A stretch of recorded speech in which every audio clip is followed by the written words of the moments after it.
Muy buenas tardes a todos.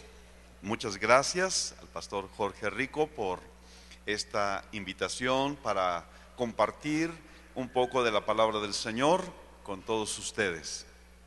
Es un placer para mí y un privilegio. He tenido una muy bonita amistad con la iglesia de Calacuaya, primero con el pastor Gonzalo y actualmente con el pastor Gilberto. Y qué gusto conocerles a ustedes que son parte de esa hermosa familia. Yo quisiera en primer lugar presentarles a mi familia. Ahí está, a ver si los pueden distinguir. Mi esposa Bárbara y mis 4 hijos. Dios nos dio 3 hermosas princesas primero, y cuando pensábamos que ya se había cerrado la fábrica, entonces Dios nos mandó el cuarto, que fue un varón, y que cada uno de ellos ha sido una hermosa bendición a nuestra vida. Cuando tuvimos una niña, la primera, nos sentimos muy bendecidos. Pero siempre en toda familia mexicana anhelamos tener un niño. Entonces fuimos por el segundo y fue niña, y fuimos muy bendecidos, primero con Ruth y luego con Abigail. Pero decíamos, hace falta el niño, y fuimos por el tercero y fue niña. Y a veces, aún en la iglesia, como que se hacen comentarios, ¿no? De que, ay, tú puras niñas y tú puras niñas. Y yo decía, ¿qué hago, Señor? Me duele un poquito. Mi primera hija se llama Ruth, y entonces Dios me dio un pasaje en la Biblia. En el libro de Ruth se dice acerca de Ruth: y ella es mejor para ti que 10 hijos varones. Oh,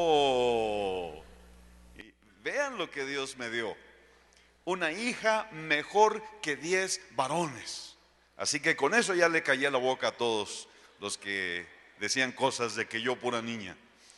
Y estábamos tan felices con nuestras 3 hijas, Ruth, Abigail y Cecia, y estábamos ya satisfechos pensando que hasta ahí había llegado la producción familiar. Pero entonces Dios nos sorprendió y nos dio un hijo, David, que vino a complementar nuestro hogar y que ha sido inmensamente de bendición también. Actualmente las 3 mayores están casadas y él es el único soltero. Así que si hay chicas disponibles, pues pueden hablar conmigo. ¿Ok? En segundo lugar, quiero presentarles un libro que Dios me permitió escribir ya hace algunos años. Y esto surgió de una tremenda carga que Dios puso en mi corazón acerca de la familia. Yo nací cristiano prácticamente. Mis padres eran guardatemplo de la primera iglesia bautista en Iguala Guerrero. El doctor que atendió a mi mamá en su parto era el diácono de la iglesia, un hombre excepcional. Por eso yo siempre digo que yo soy doblemente bautista, porque nací en la iglesia bautista y el doctor era bautista, entonces yo nací bautista y crecí en la iglesia. Dios nos llevó a mí y a mi familia en diferentes etapas en nuestra vida cristiana, pero yo toda la vida he estado en la iglesia. Nunca estuve en el mundo y nunca caí en la cárcel ni en las drogas ni nada. Yo estaba en la iglesia toda la vida. ¿Y qué es lo que pasó? Yo empecé a ver, especialmente cuando me casé, empecé a ver algo. Empecé a ver que en la iglesia había un problema. Las familias en la iglesia tenían problemas. No debería ser así. Somos cristianos, tenemos la palabra de Dios, tenemos excelentes pastores como el pastor Rico que nos enseñan los caminos de Dios. No debería de haber problemas en nuestras familias. Sin embargo, bueno, creo que Centro Cristiano La Joya debe de ser la excepción. Pero sin embargo, donde quiera que yo iba visitando iglesias, había problemas en las familias.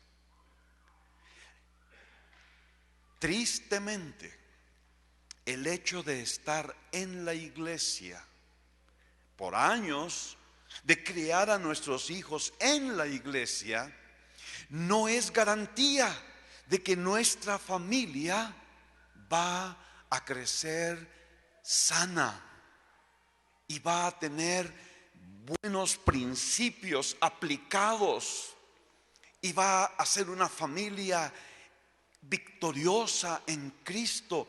No es garantía el asistir a la iglesia. Yo sé que aquí en Centro Cristiano La Joya no pasa eso, pero donde yo andaba, en las iglesias donde yo andaba, yo vi muchos problemas y fue una carga. Y yo empecé a estudiar la palabra de Dios acerca de la familia y encontré que la Biblia habla mucho acerca de la familia, acerca del orden de Dios para la familia, acerca del modelo de Dios para la familia. Y yo empecé a predicar de eso en las iglesias, en mi iglesia donde yo estaba, primero aquí en la Ciudad de México, después en Monterrey, y prediqué muchas veces en escuelas cristianas, y Dios fue desarrollando este tema en mi vida hasta que un día alguien que tenía que ver con una editorial cristiana me llamó y me dijo, estaba yo orando y Dios me dijo que te llamara para que escribas un libro. Y yo dije, no te habrás equivocado, porque yo no soy escritor, yo nunca he escrito un libro. ¿Estás segura de que tenías que hablarme a mí? Y esta persona me dijo, yo estoy segura, yo sé que oí la voz de Dios, te lo dejo a ti y tú pregúntale a Dios. Y entonces regresé a casa, hablé con mi esposa, revisé lo que había pasado los últimos años en mi vida y dije, wow, Dios ya me dio el libro, aquí está, todas mis notas de mis predicaciones y enseñanzas. Entonces me tomó varios meses recopilarlas y darles la forma, y de ahí salió este libro que expresa la carga de mi corazón. ¿Cómo podemos edificar una familia conforme al corazón de Dios? Para Dios, la familia es importante. La familia es importante.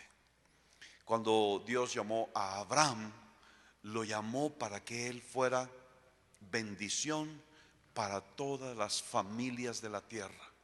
Por donde le busques en la Biblia, Dios tiene en su corazón la familia.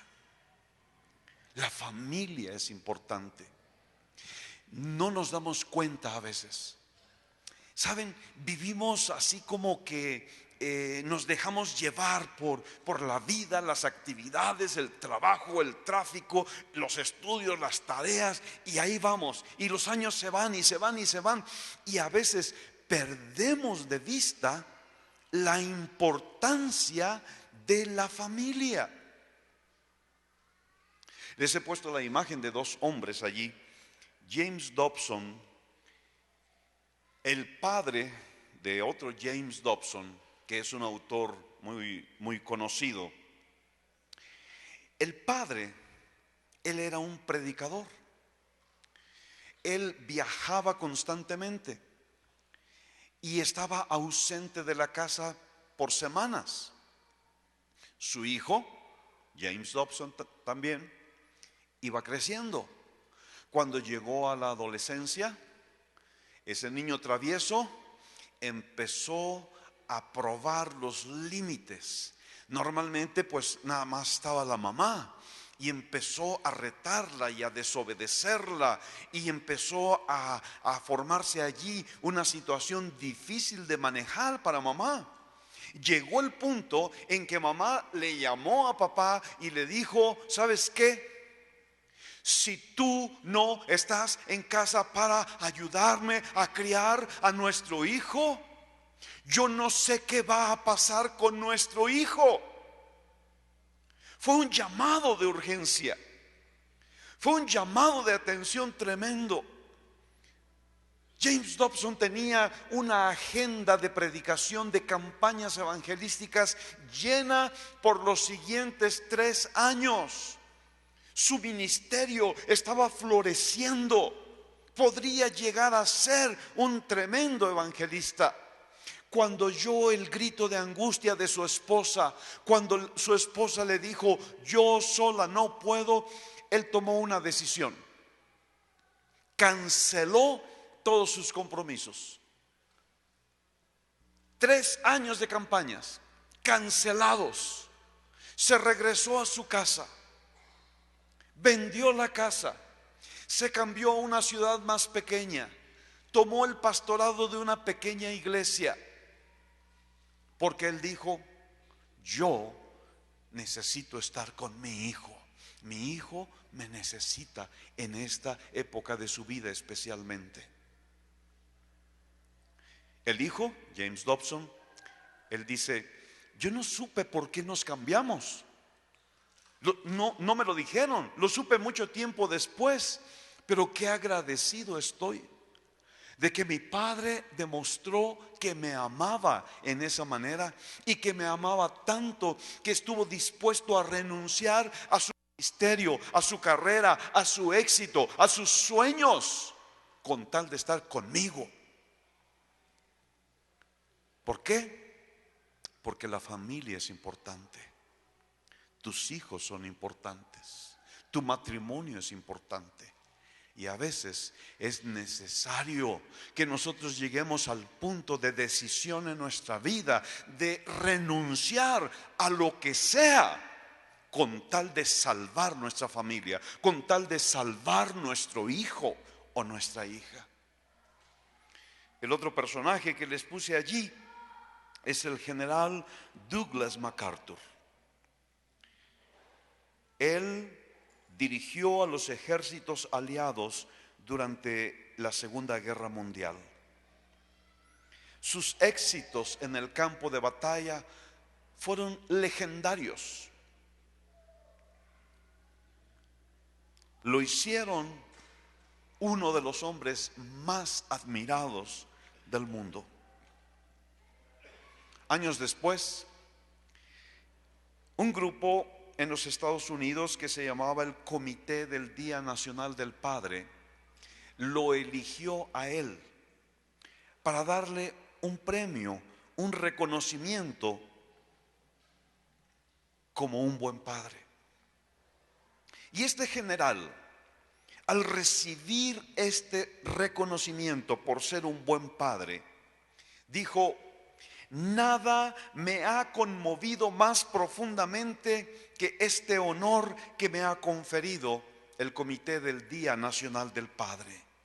Soy soldado de profesión y me enorgullezco mucho de ello, pero me siento más orgulloso, infinitamente más orgulloso de ser padre.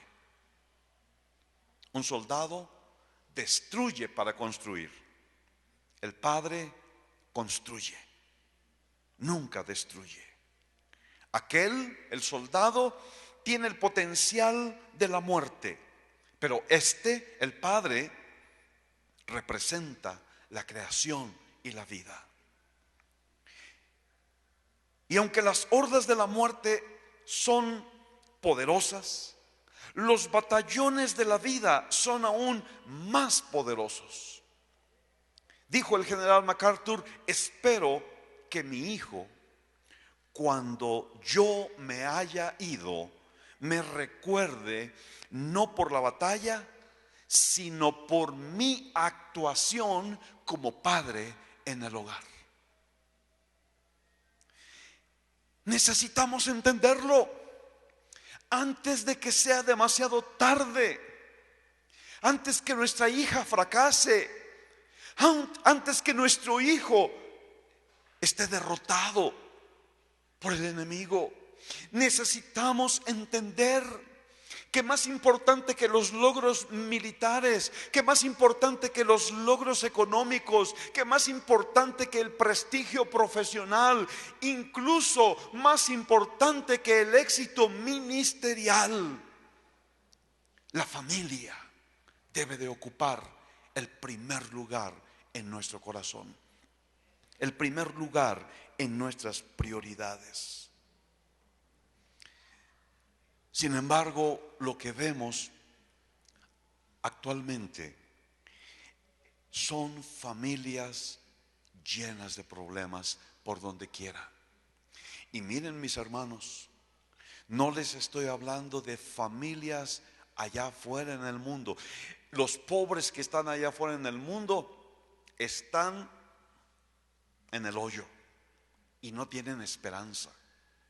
Pero estoy hablando de las familias dentro de la iglesia, que muchas veces, a pesar de que estamos dentro de la iglesia, estamos enfrentando problemas serios en nuestros matrimonios, con nuestros hijos.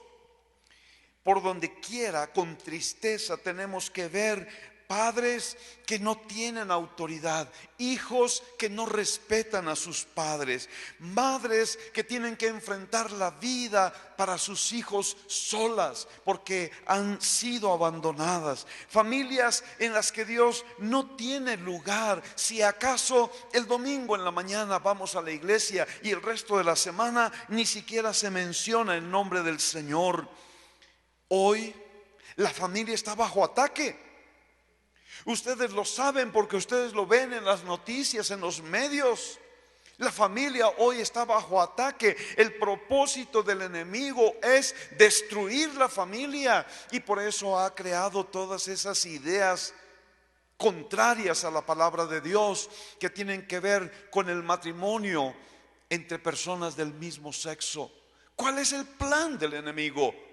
Él quiere destruir la familia. Él trabaja 24 horas cada día buscando destruir la familia. Y quiero que lo tomes personal. Él trabaja 24 horas tratando de destruir tu familia, tu matrimonio y tus hijos. La situación de la familia es tan desesperante muchas veces. Cuando hay hijos adolescentes, wow, se da por hecho. Y quiero que si tú tienes adolescentes en tu familia, me escuches muy bien esto. Damos por hecho que cuando hay adolescentes en la familia va a haber rebelión. Adolescencia igual a rebelión. ¿Y sabes qué? Eso es una mentira diabólica. No es cierto. Adolescencia no tiene que ser igual a rebelión. Cuando nosotros edificamos nuestra familia de acuerdo a los principios de Dios, cuando nosotros criamos a nuestros hijos de acuerdo a el modelo de Dios, nuestros hijos nunca, a ninguna edad, tienen por qué caer en rebelión. Podemos ser una familia bendecida, feliz, con paz, con armonía, con amor, cuando edificamos de acuerdo a los principios de Dios. No podemos permitir que el diablo tenga ni la menor entrada en nuestros hogares. No podemos permitirle al enemigo destruir nuestras familias, echar a perder la vida de nuestros hijos. Para ello, nosotros necesitamos volver al manual del fabricante. Quizá a alguno de ustedes les ha pasado en casa, compramos algún aparato en la tienda y vienen desarmados. Entonces llegamos a casa y abrimos el paquete, sacamos todas las piezas, tornillos y tuercas y todo, y vemos un papelito por ahí que dice instructivo y decimos, bah, yo no necesito el instructivo, yo lo puedo armar. Y empezamos a armarlo, chaca, chaca, chaca, chaca, chaca, chaca. Y de pronto, horas después, nos damos cuenta que nos sobran tornillos y que el aparato no funciona. ¿Qué pasó? Y estamos tronándonos la cabeza, jalándonos los pelos porque no salen y no sale. Y le intentamos y no sale. Y entonces viene nuestra esposita y nos dice, oye, ¿y qué le hiciste al instructivo? ¿Cuál instructivo? Ah, sí, vi un papelito por allí. Ah, sí, aquí está. Seguimos las instrucciones del manual que el fabricante puso allí. Dice, paso 1, ponga este pedacito acá. Paso 2, cuando seguimos las instrucciones, rápido terminamos de armar el aparato aquel. ¿Qué hizo la diferencia? Seguir las instrucciones del fabricante. Mis hermanos, ustedes lo saben, allí está. Ese es el manual del fabricante. Quizá no te diste cuenta, pero cuando nacían tus bebés, Dios ponía ahí un paquetito, una Biblia. Decía, manual del fabricante. Cuando este bebé chille, lee el manual. Cuando este bebé lee el manual. Cuando vaya creciendo y llegue a la adolescencia, lee el manual. Cuando leemos el manual, la familia es bendecida, feliz. Qué importante. Ahora que venía yo aquí, nunca había estado por esta zona de la ciudad. Yo anoche me puse a estudiar un mapa. Ya era tarde y estaba un poco cansado, pero me puse a estudiar un mapa y vi diferentes rutas posibles para llegar aquí. Y entonces, después de estudiar el mapa, dije, yo creo que la mejor ruta va a ser si me voy por acá. Entonces me vine por el periférico, llegué aquí a la López Portillo, algo así, y llegué con un mapa. Si no hubiera tenido un mapa, quién sabe dónde estuviera yo. Ya habría llegado yo a Querétaro quizá. Tener un mapa es importante. Cuando nosotros vamos a salir a un viaje, sobre todo a un viaje de larga distancia, en un lugar donde no conocemos, qué importante es tener un mapa. Sin embargo, ¿qué es lo que hacemos cuando nosotros nos lanzamos en el tremendo proyecto de edificar una familia? Pues simplemente de pronto las emociones se nos acumulan en la cabeza y llegamos, pastor Rico, me quiero casar. ¿Cómo? Sí, estoy perdidamente enamorado, enamorada.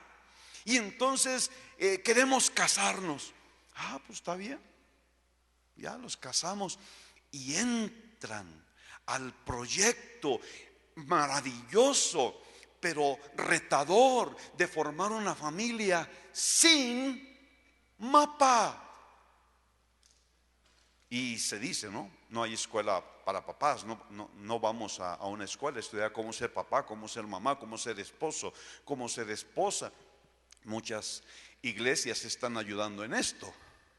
En esta iglesia me estaba lloviendo cuando llegué que hay muchos grupos de estudio bíblico. Esta iglesia está enseñando los caminos de Dios. Pero muchas veces llegamos al matrimonio y llegamos a tener hijos y no estamos seguros de a dónde vamos, no estamos seguros de cuál es la meta. Por eso es muy importante tener un mapa. para poder seguir la ruta correcta.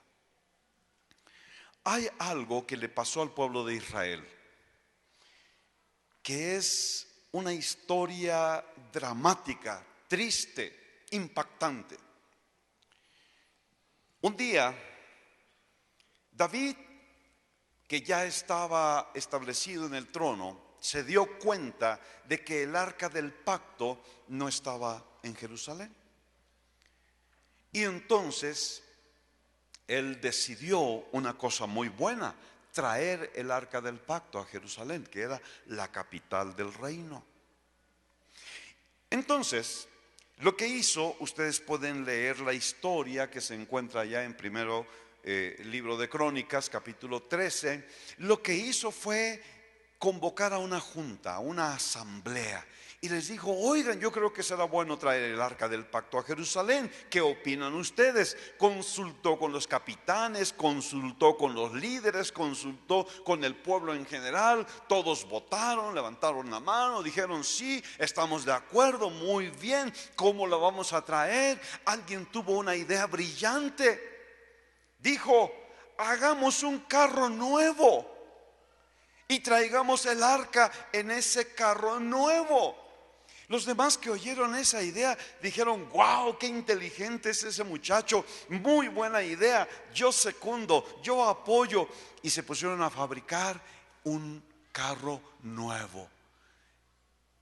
Para esa época era un carruaje ahí jalado por bueyes, que si hubiéramos estado en el siglo XXI quizá hubieran buscado un auto Ferrari o algo así, el último grito de la tecnología para transportar el arca del pacto, porque el arca del pacto era muy importante para el pueblo de Israel. Entonces pusieron el arca sobre aquel carro nuevo, y al llevarla en el camino iban muy felices, haciendo fiestas, celebrando. Pero de pronto el carro tropezó y el arca se tambaleó, y Usa extendió su mano para sostener el arca y Dios lo fulminó en ese momento. Fue una tragedia. David dijo: hagamos un alto aquí. Creo que necesitamos reflexionar en esto que ha pasado. Y entonces buscó a Dios y se dio cuenta de algo. La escritura dice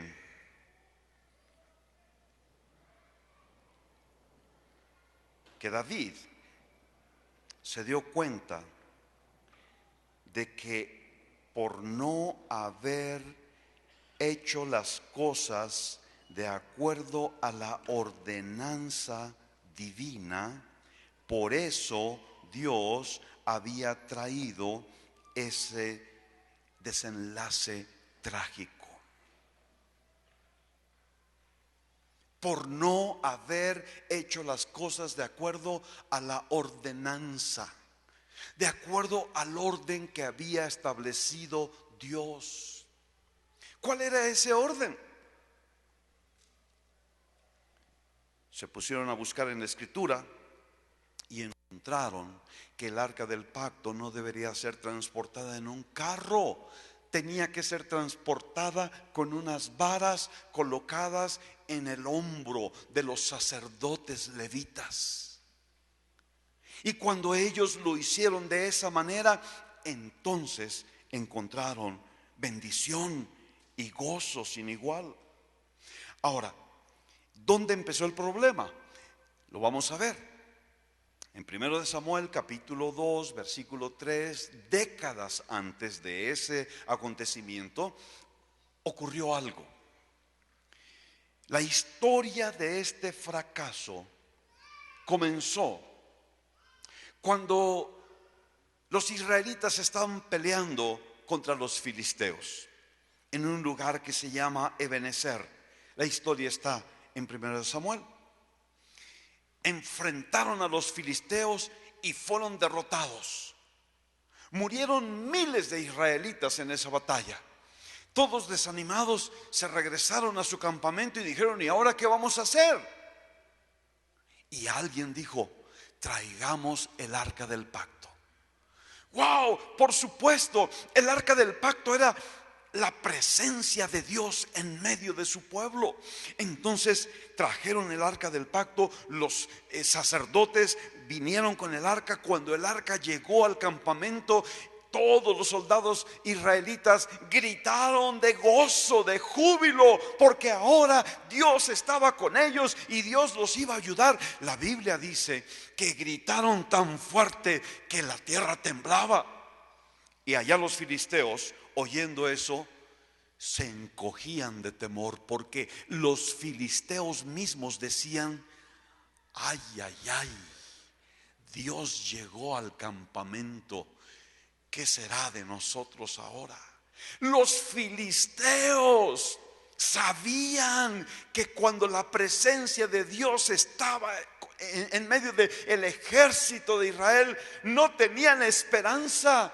Y entonces se animaban unos a otros los filisteos. Decían: sé bien macho, vamos a luchar, no nos vamos a dejar.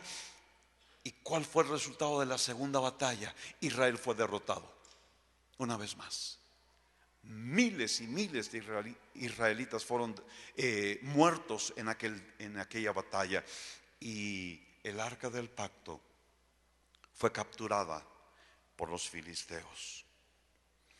Un soldado, todo malherido, llegó de regreso y le contó al sumo sacerdote Elí, que ya era un hombre viejo. Le dijo: Israel huyó. Es una terrible noticia. Y Elí, el sumo sacerdote viejo, sintió un dolor en su corazón. Y luego el reporte seguía: fue hecha gran mortandad, miles murieron. Otro dolor en el corazón de Elí. Y luego le dijeron: y tus 2 hijos murieron en el campo de batalla. Otro dolor tremendo en el corazón de el sumo sacerdote Elí. Y finalmente le reportaron: y el arca de Dios ha sido tomada. Cuando oyó eso el sumo sacerdote Elí, la Biblia dice que cayó sobre su espalda, se golpeó en la nuca y murió. Una de sus nueras, que estaba a punto de dar a luz, de pronto, cuando oyó esas terribles noticias, el alumbramiento se aceleró y al dar a luz, ella murió. Pero antes de morir le puso nombre a su hijo, y el nombre que le puso fue Icabod, sin gloria, sin gloria. ¿Por qué? Porque el pueblo de Israel había perdido la gloria de Dios. No tenía ya más la presencia de Dios en medio de ellos, y habían sido terriblemente derrotados por los filisteos. Y allí es donde nació Icabod, sin gloria. Si ustedes leen los pasajes, se van a dar cuenta de 4 razones por las cuales Israel perdió la gloria de Dios. Tenían un sacerdocio corrupto. La Biblia dice que los hijos de Elí, que eran sacerdotes, que debían de ser el ejemplo del pueblo, dice la Escritura que eran hombres impíos que no conocían a Dios. Ellos tenían un menosprecio por los sacrificios, por el tabernáculo, y deshonraban a Dios en muchas maneras. La Biblia nos dice allí que cuando llegaba alguien del pueblo para ofrecer su ofrenda, un criado del sacerdote venía y le arrebataba, si era necesario por la fuerza, la mejor parte del sacrificio, la mejor parte de la carne para el sacerdote. Había un menosprecio, pisoteaban las cosas de Dios. Número 3, había un total desorden en las familias. Había adulterio, había fornicación, había desobediencia, había falta de respeto. La Biblia nos dice que el sacerdote Elí, cuando veía el mal comportamiento de sus hijos, lo único que hacía era decir: no es buena fama la que oigo. Así como quien dice que les decía, ay hijitos, ya no se porten mal. Miren qué mala fama le están trayendo a la familia. Pero no los enfrentaba, no los confrontaba, no ponía un hasta aquí a su pecado. A veces nosotros como padres, no entendiendo la seriedad del asunto, dejamos que nuestros hijos desobedezcan, dejamos que nuestros hijos hagan cosas incorrectas, y lo único que nos atrevemos a hacer es lo mismo que el sacerdote Elí. Ay, mi hijo, ¿qué va a decir el pastor si se da cuenta? ¿Qué van a decir los hermanos en la iglesia si te ven? Es mala fama la que estás trayendo. Pero no tomamos medidas, no tomamos acciones.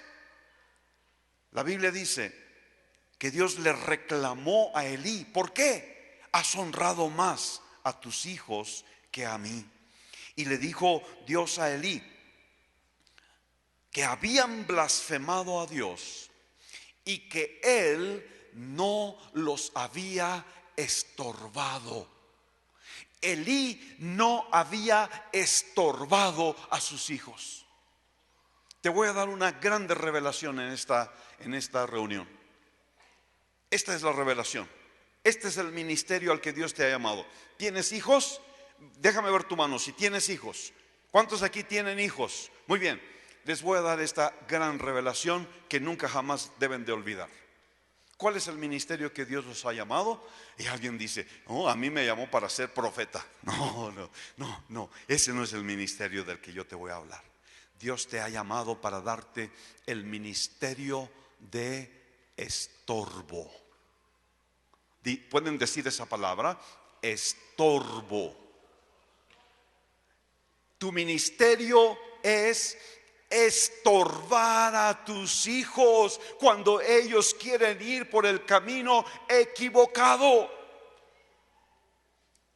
¿Qué haces cuando viene tu hija, no sé, de 15 años y te dice, papá, quiero ir al baile? Tú dices, no, mi hija, ¿cómo crees? Si nosotros somos cristianos, no vamos al baile. ¿Y qué hace la hija? Dice, ay papi, qué bueno que me dijiste que no, eres tan sabio, gracias.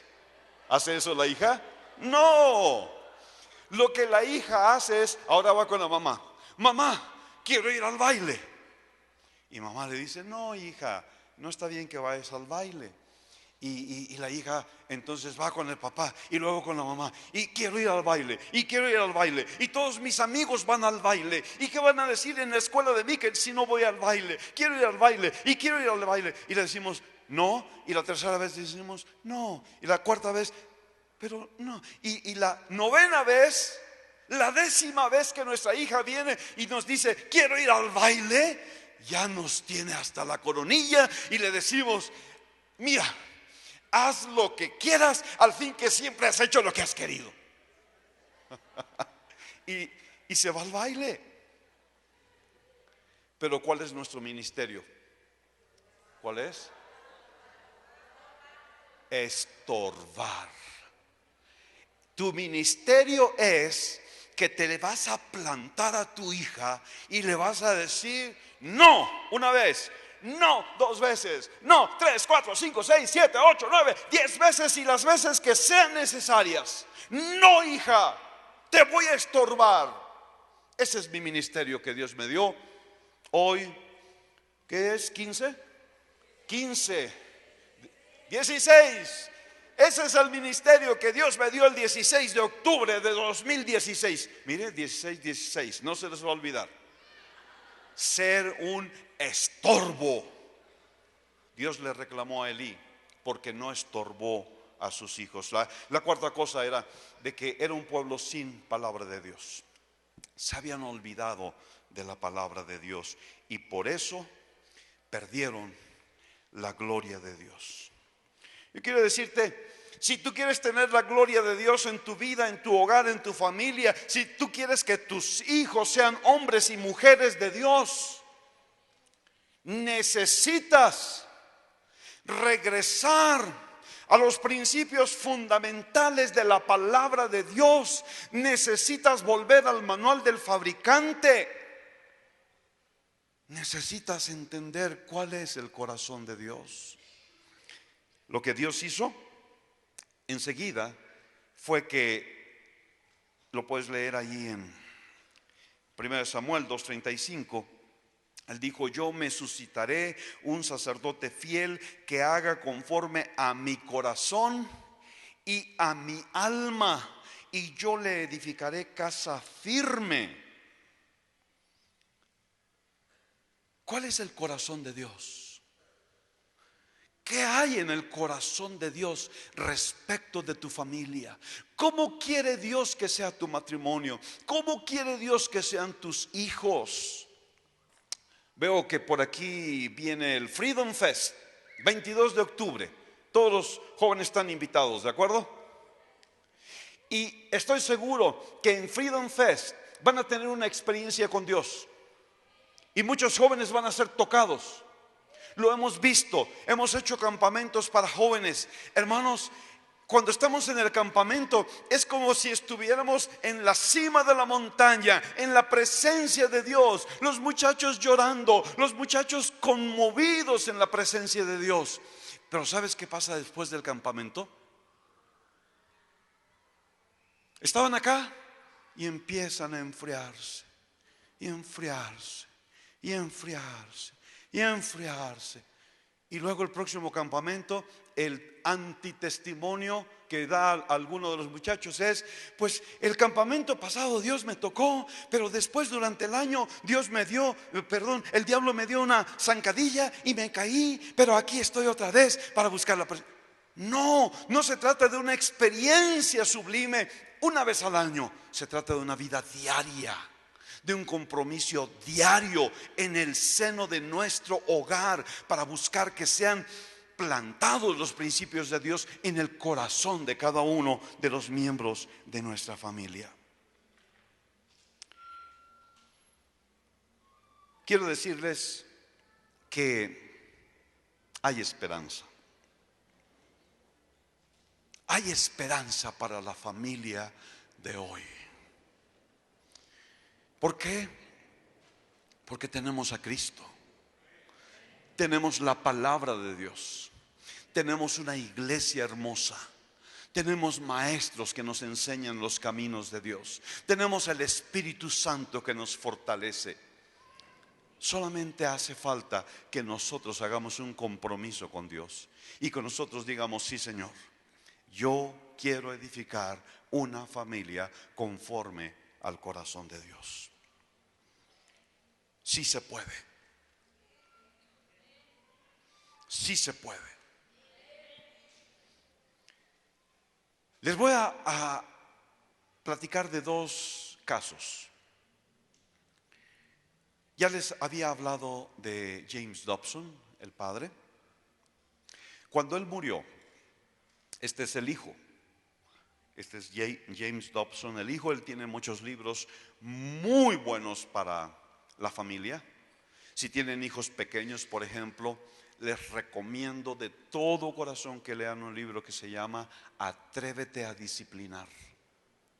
Les va a cambiar la vida, va a cambiar a sus hijos. Bueno, él es el autor. Cuando su papá murió, él dijo unas palabras durante el sepelio.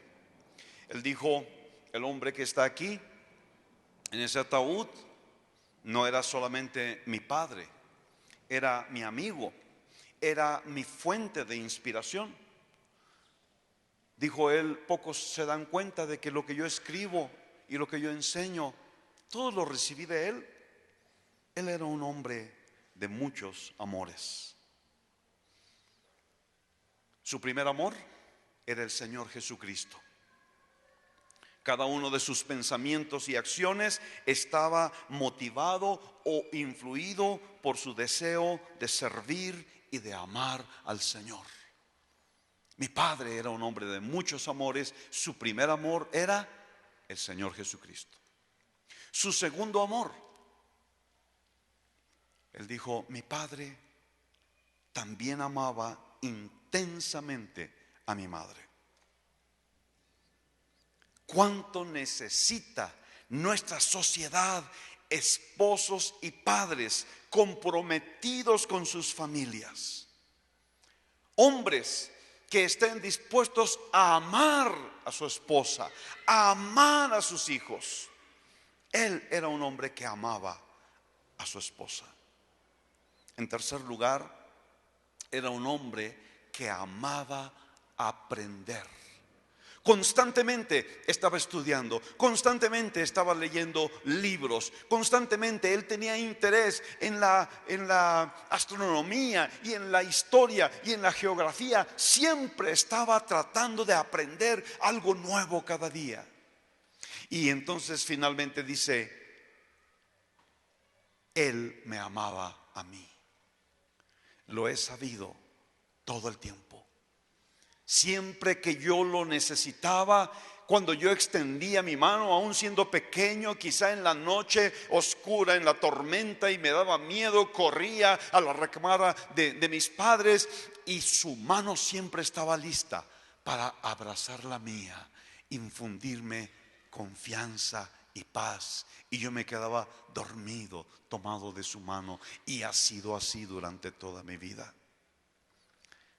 Mi padre era un hombre de muchos amores.